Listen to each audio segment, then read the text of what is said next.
Last 5 to 8 ইয়ার্সে প্রচুর ছেলেমেয়েরা English medium থেকে পাশ করছে, এবং ইংলিশ মিডিয়াম থেকে যারা পাশ করছে তারা বাই নেচার ইংলিশে একটু ভালো, বিকজ তারা ইংলিশে পড়াশোনা, লেখা পড়া সবকিছু করছে, তাদের কথা বলে এভরিথিং।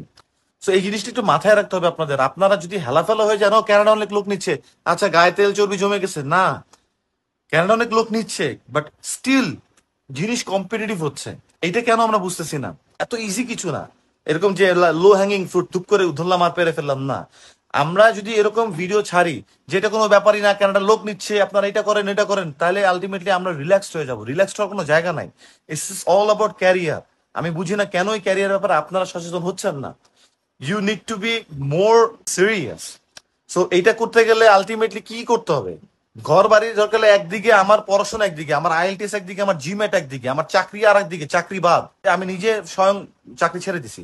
এখন আমি বলছি না সবাইকে চাকরি ছেড়ে, বিকজ এক একজনের ফ্যামিলির এক এক ধরনের প্রবলেম আছে, এক এক ধরনের ফাইন্যান্সিয়াল ব্যাপার আছে। আমি এতটাও ওরকম না যে বলবো চাকরি ছেড়ে দেন।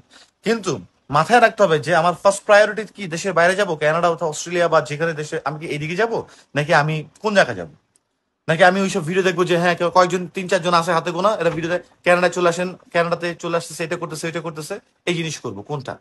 সো এই এত ইজি না। আমার 2টা স্টুডেন্ট 7 পাইছে, নো ব্যান লেস দেন 6, সেখানেও তারা 7 পাইছে, এবং 7 পাওয়ার পরে কিন্তু তারা বেসিকলি ক্যানাডাতে রিজেক্টেড হচ্ছে ইউনিভার্সিটিতে। That's the ultimate truth.